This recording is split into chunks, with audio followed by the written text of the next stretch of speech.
actually three topics I'll talk about. First, I want to highlight what we mean by the Internet of Things, Internet of Everything, and the opportunity there. Then, second, talk about some of the technology challenges and some of the work we're doing to overcome those challenges.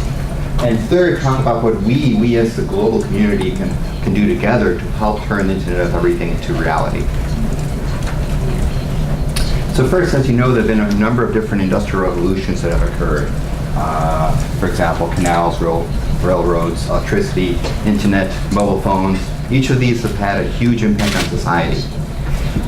The Internet of Things is the next thing that's going to happen, the next industrial revolution. This will be a journey just like rolling out of electricity, just like rolling out of the internet, but it's going to bring humongous benefits to society.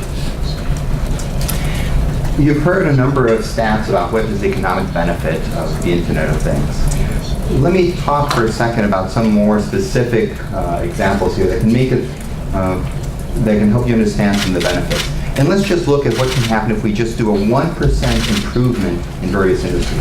I say this 1% because this is actually something which I think you'll agree it's pretty reasonable to do. And in many cases, you actually can do much more than 1%. And by the way, this is some work from General Electric that they've published, not us. This is from General Electric. And this shows some of the benefits that can happen in different industries, let's say aviation, by just doing a 1% fuel savings. And as you can see, the improvement here is quite significant. And this is, as you can see, this can occur in a variety of different industries. Okay? So even a 1% improvement made possible by the Internet of Things can lead to a huge economic benefit for society. Now, I mentioned the Internet of Things, and we also talk about the Internet of Everything. Let me describe what the relationship is between these things. First of all, the Internet of Things, that term was developed about close to 10 to 20 years ago, depending on who you talk with. But the idea there is that smart things will be connected. Just like the internet connects things, you'll have smart objects which will be connected. That's why they called it the Internet of Things. We use the term Internet of Everything because it's not just things that matters, not just the connecting of the things, but it's actually the data they produce, understanding that data, taking that data and figure out, okay, what data should you bring together? That is the process. What data should you bring together from what things to make insightful decisions? And then provide that information to people and help them make decisions. Okay? For example, doctors to help take care of patients and so forth. So this combination of not only things, but also data that produce, the process by which we take this data and bring it together, as well as providing it to people, help people make decisions, help improve people's lives. That's what's really important. And because there are these multiple areas, these four areas, that's why we call it Internet of Everything, to help focus attention that it's much more than just things. Does that make sense? Here are some example use cases and the potential benefits of different use cases. You can see here, for instance, education, connected learning. There are huge advances being done in Korea in terms of doing remote learning for students and so forth. We believe that many more improvements along those lines can be done. Energy, smart grid, this can lead to huge improvements throughout the world. In some countries, 30% of the electricity that's actually generated at power plants is lost before it gets to the end user. 30%. Think about if we can take some of that, and if we can preserve some of that and get it to useful hands. That actually is quite significant.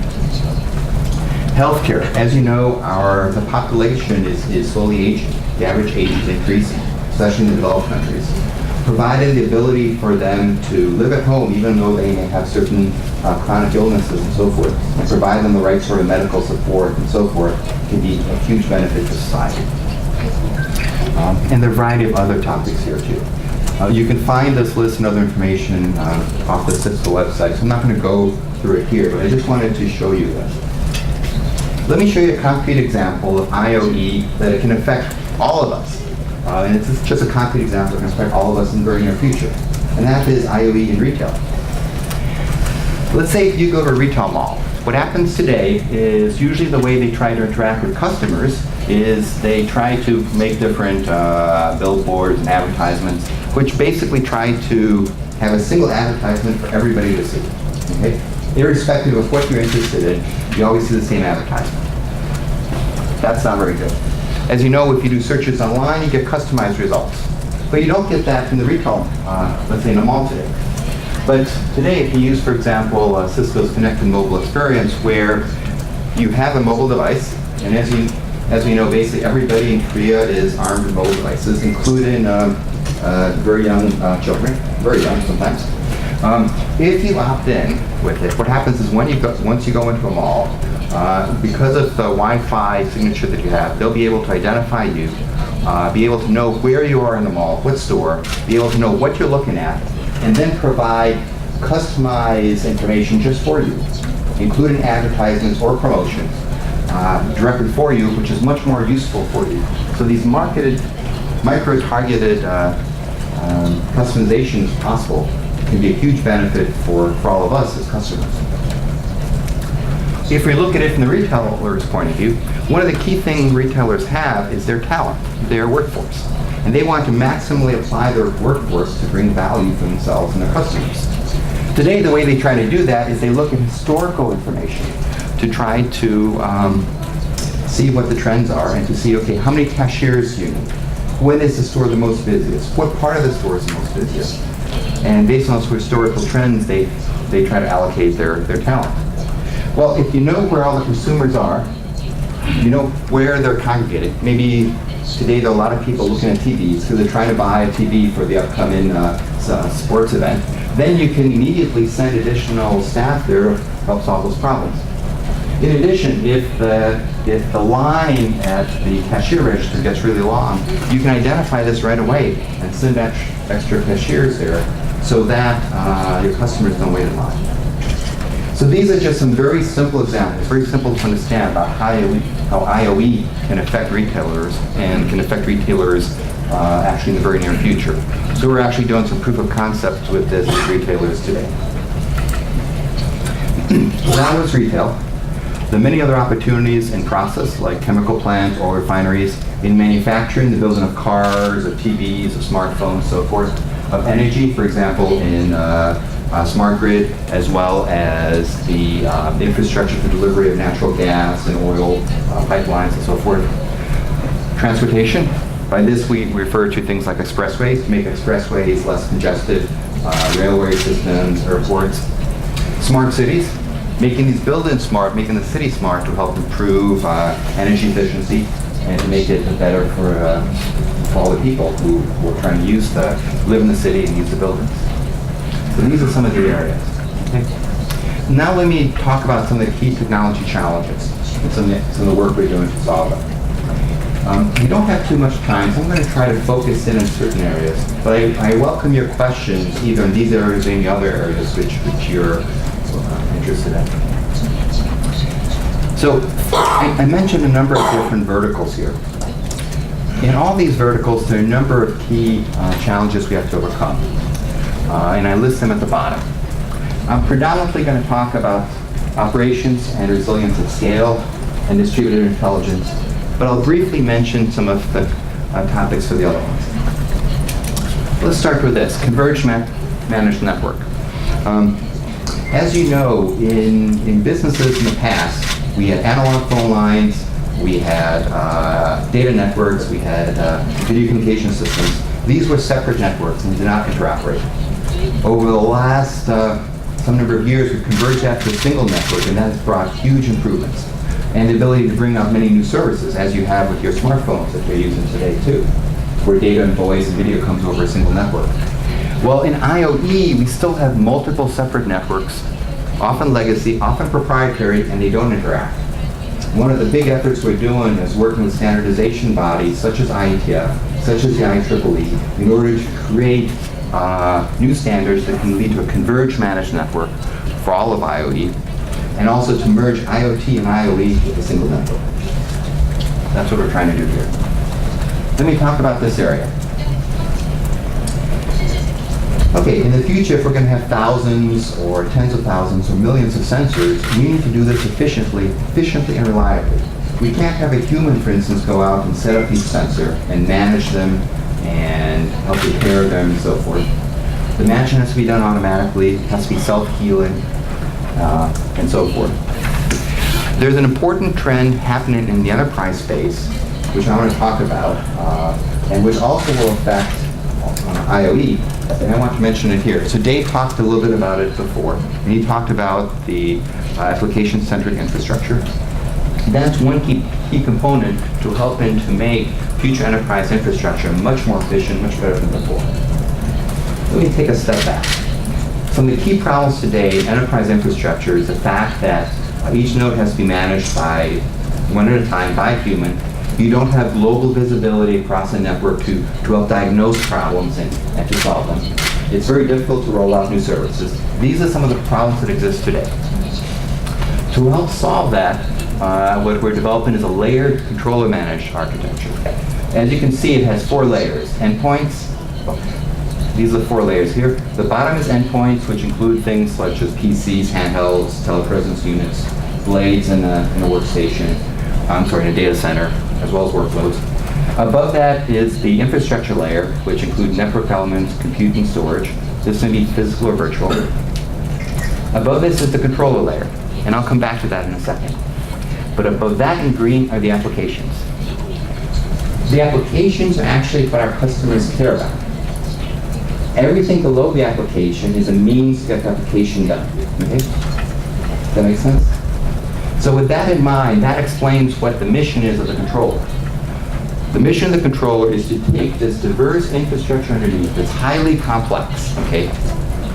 And in order to manage it appropriately and provide a simple API so people above who are building these applications can very easily be able to request what they need and get it done in the infrastructure. So controller's design is to manage infrastructure underneath and provide a simple API to enable the, people to easily build applications. Does that make sense? That's what we're doing in the enterprise space. And this is going to roll out very quickly to Internet of Everything, because this is very important to do the manageability and so forth in the Internet of Everything. So we're going to use it to cover manufacturing plants, so forth, as well as the field. The field can be, for example, expressway system, railway system, even agriculture. Another big change is that we're trying to separate what we're trying to accomplish from how it's accomplished. The people who are making applications, they're trying to do something. That's the what. Today, they not only have to do the what, but they also have to do the how. And that takes a lot of effort.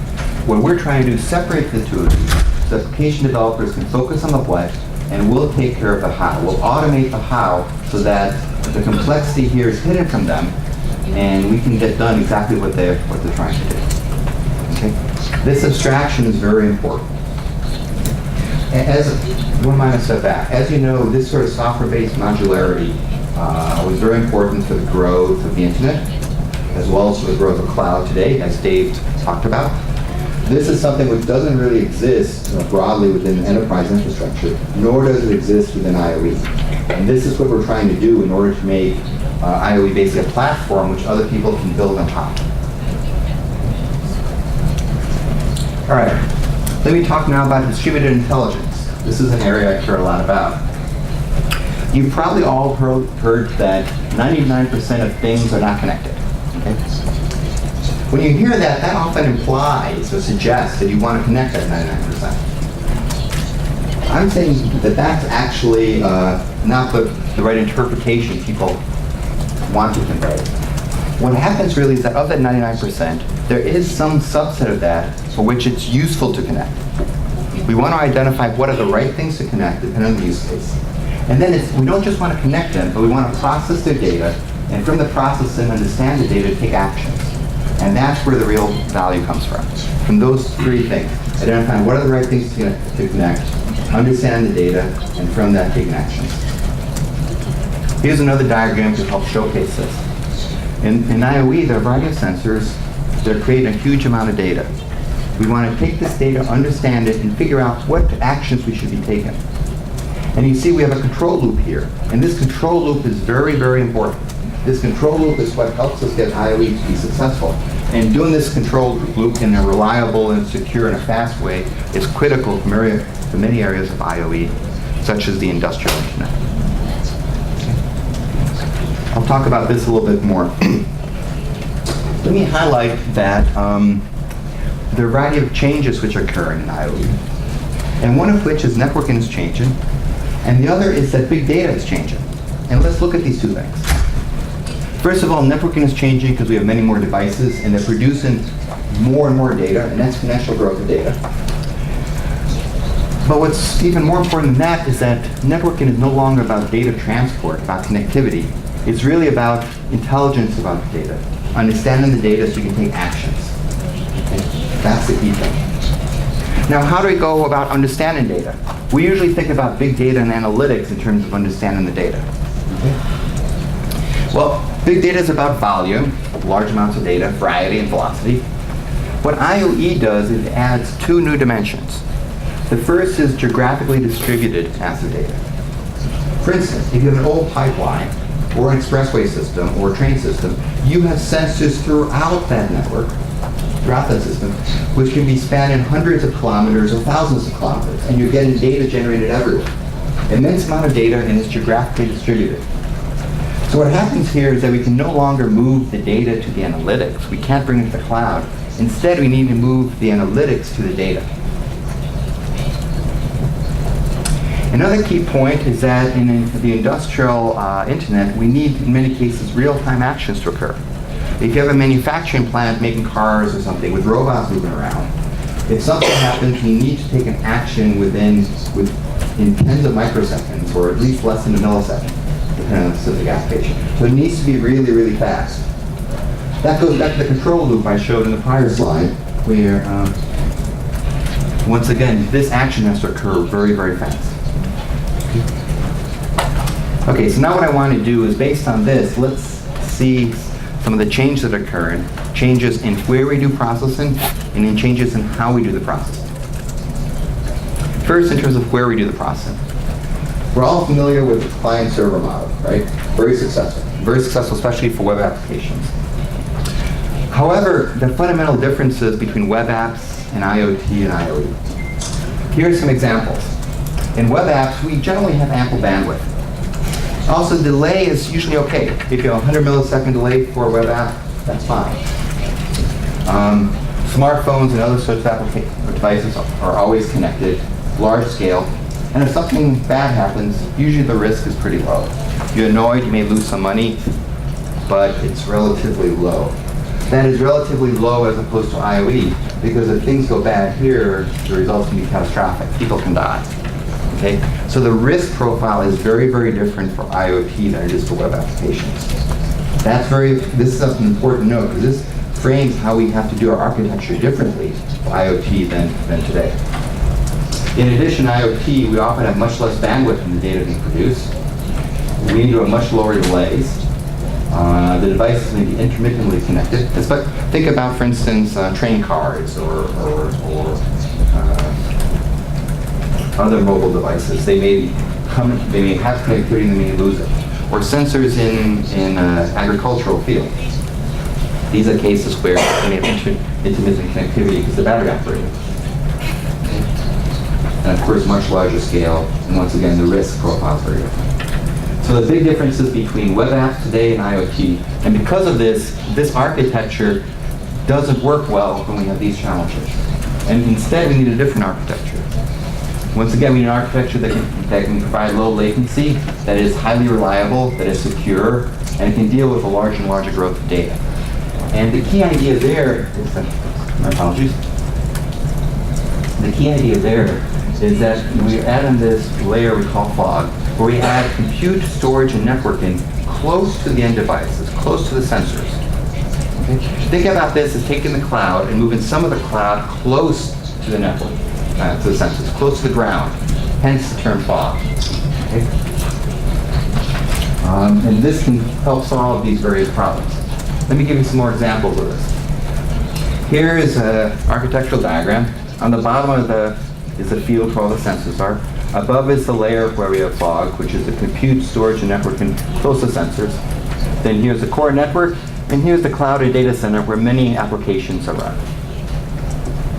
What happens with fog is that we're going to start processing the data right over here. So we're not going to send everything to the cloud. Instead, we're going to clean the data, summarize the data, and only send to the cloud what needs to be sent. This is especially important in various environments, such as an airplane or an oil rig or so forth, when you're generating a humongous amount of data, but we only have a satellite feed, which is very, very narrow in terms of bandwidth. Analogously, we're also going to distribute the applications. Instead of all the applications occurring in the cloud, instead of all the analytics occurring in the cloud, we're going to take the analytics and distribute it across these layers. So we'll do some analytics at the sensors, but more importantly, we're going to do a lot of analytics in the fog layer. And we'll still do the big data processing in the cloud. You can think about this in the following way. In the fog layer, we're going to do analytics on a local set of nodes, on a local set of sensors. In the cloud, we're going to do the analytics globally across all the sensors. That's how we're split it up. Now, by doing these two things, you have a variety of benefits. First of all, improved scalability. We get that because, of course, we're doing a lot of the processing close by the sensors in a much more scalable way. Also, improved reliability. Even if the connection to the cloud goes down, we can still take actions right here, close to sensors. We don't have to send the packet to the cloud and figure out what to do and get the packet back. We can do the processing much more locally. Also, fast responses. We can, when a sensor generates a particular piece of information, in the fog we can analyze it and we can send the result back really quickly. We don't have to wait to go all the way to the cloud. This is very important, once again, for industrial internet applications, such as manufacturing plants, chemical plants, so forth, airplanes, where you need to do process, you need to make decisions really quickly. And this can also lead to reduced costs and so forth. So what you've seen here is this is a different architecture, which shows that there are changes now being done in terms of where we do the processing, where we do the analytics. Let me talk next about some changes in terms of how we do it. So I think everybody here is familiar with big data. We call it big data because we take all the data and we bring it together, and it's a large amount, hence the term big. This is Hadoop, this is MapReduce, this is what Yahoo, Google, and many other companies do. Now this is great, but sometimes we can't wait until we can gather all the data together to form the analytics. Sometimes we have to form the analytics very quickly. In that case, we need to do what we refer to as data in motion. As the data is coming in, we have to quickly analyze it and make decisions and take actions. And then we can still send it to the cloud to form the big data. But the key point is that as the data is coming in, we need to process it, form the analytics in real time in order to be able to take fast actions. Okay? That's the second major change that's occurring. So here you see some changes in terms of how we perform the analytics. Instead of gathering it all together in terms of big data and processing it, we're in addition going to perform processing analytics on the data in real time as it comes in. Here's an example of one application area. This is an ISR, which is, you can think of this as a very small node which performs compute, storage, and networking in a hardened environment. Here's some examples where it's used with oil and gas. As you can see, there's a sensor connected to it. The sensor is sensing the environment, for example, the oil well pressure or the gas pipeline pressure. And we're performing the analytics in real time on this device. We're also sending it to the cloud, but we're sending it to the cloud only what's needed. As an example, if you have an oil well, one of the things we're going to keep track of is the pressure too high or too low? If it gets too high or too low, that's a sign that bad things are happening, and we want to react and react quickly. That's what we do locally. Another application of this is actually in buses, in other transportation. Some of you may have heard about, in India, about some of the terrible occurrences that happen on buses. Well, what the government is thinking to do is to deploy these devices in buses, where first of all, this has GPS, so it can track the bus, and it can ensure the bus is going along the route that it should be going along. In addition, you can connect video cameras to this, so it can look and keep track to see if any bad things happen. And by the way, this also can act as a local hotspot for the people on the bus to provide them with internet access. So it has Wi-Fi connectivity as well as LTE, so it can help people connect from the bus to the internet. So this is an example of the fog architectural concept in terms of a specific concrete implementation. The next thing I want to mention is application enablement. This is pretty important. For IoE to be successful, we want to make a variety of customized applications. For example, this is a building. You want to turn this into a smart building. How you turn a convention center to a smart building is different than a library, or a high school, or a government center, or a courtroom, or your home. And what we really want to do then is empower the large number of creative developers out there to be able to write applications to enable IoT. So obviously this has been very useful with smartphones, for instance. You have this application ecosystem, and that's really powerful. It's the same sort of concept here, but here it's much more complicated. The reason it's more complicated is you can think about it on a smartphone, you have a small number of networks. You have LTE, you have HSPA, you have Bluetooth, you have NFC, and you have a small number of sensors. In IoE, you have a very large number of potential networks, some standardized, some proprietary. You have a large number of potential types of data sources may come in. And we want to enable a platform which other people can build on top of it. And they can add their creativity and add new drivers, for example, for new types of network connectivity, new protocols. And of course, it has to be hardened in a variety of other key issues. So to sort of achieve this platform, what we've done is created something called IOX. It's leveraging Cisco's iOS, which, as you know, is our software for providing internet networking. It's the world's best in terms of doing that. Plus Linux, which, as you know, is open source, and it's one of the most popular development environments throughout the world, which app people love developing for. And this can easily be extended to add new drivers for new types of protocols and so forth. We're putting the two of them together to create a platform so that others can build upon. All right, now let me talk about how we, as an extended community throughout the world, can work together to turn IoE into reality. The key thing here is that we need to work as a team in order to build this IoE ecosystem. This goes across the private sector as well as the public sector. This goes across big companies, startups, city governments, country governments, academic institutions, and so forth. And we as a team need to work across these areas in order to turn IoE into reality. Let me talk about a few additional items which Cisco is doing to try to create this IoE ecosystem. And I'll talk about 4 items here. The first is the Internet of Things World Forum. This was a conference which Cisco created a little over a year ago. Its first installment was last year in Barcelona. It was a huge success. It's by invite only, and we had invited 800 leaders from throughout the world in governments, in corporations, and startups, and academic institutions to help address a variety of questions, including, for instance, what are the standards that we enable interoperability? How can we deal with security and with privacy? What is the go-to-market to make these sort of IoE opportunities into real successes? So these are some of the topics which are examined by the forum. The next forum is going to occur in Chicago in October, and you can find more information by looking at the Internet of Things World Forum website, which is iotws.com. The next thing I want to talk about is some Cisco IoE innovation centers. These are some centers which have been developed to foster homegrown innovation. Currently there have been 4 that are announced. One in the UK, one in Toronto, one in Brazil, and one in Songdo, Korea.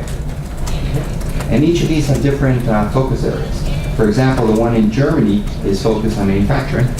The one in Songdo is focused on smart city and education. And the idea here is that these are physical and virtual innovation centers where we can bring together this diverse group of people with a variety of additional Cisco contributions and perhaps contributions from other partners, government agencies, and so forth to help turn IoE into success. There are a variety of parallel efforts underway here, and some of these will lead to short-term impact, like, for example, proof of concepts that can be developed quickly. Some will lead to midterm impact, such as both local government and various partners in Cisco working together to co-create solutions. And some are longer-term impact. For example, there's certain research problems we need to address, we need to solve in order to make IoE a reality to its full potential. And this, here we'll be working with universities, and this could take several years to overcome these problems. Another Cisco investment is in terms of ventures. Cisco is committed to invest $100 million to support startups, entrepreneurs, and other perhaps research efforts in universities to help drive the IoE ecosystem. Some of the initial focus area is security, sensors, real-time analytics, applications, and so forth. There's a lot of information about this available online. Another key area is IoT innovation grand challenges. The point here is we want to focus the talent from throughout the world on some of the key challenges that exist to bring their intelligence, their expertise to help solve these challenges. For example, security and IoT cybersecurity is a critical element for the long-term success of IoT. And there's a lot of problems there. And so what we're trying to do is focus people's attention on a few problems that we believe are most important, provide support in terms of mentorship, potential Cisco investment, and also have prize money so that as an added incentive for people to work along these lines. And of course, they'll have a lot of recognition worldwide for solving these problems. One area is cybersecurity, the other is general innovation, and here we're looking at startups for creating solutions in various vertical areas, and you can see some of the categories here. A key point I want to stress here is that in all these cases, the contestants retain all the IP rights. So we're pointing them to the key problems. We're going to give prize money to them if they solve it. We're going to help them solve it, but they own all the IP rights. Okay? We're doing this because we really believe it's important as a worldwide community to work together to try to solve these problems. So finally, what I've tried to describe very quickly for you is what we mean by IoE, Internet of Everything, what the potential is there. Talk about some of the key technology challenges and opportunities for solving them. I focus in particular about fog and data in motion and also application enablement. And I also describe at the end how important it is for us being the global community, to work together in order to help turn IoE into reality. And this can have immense benefits for society.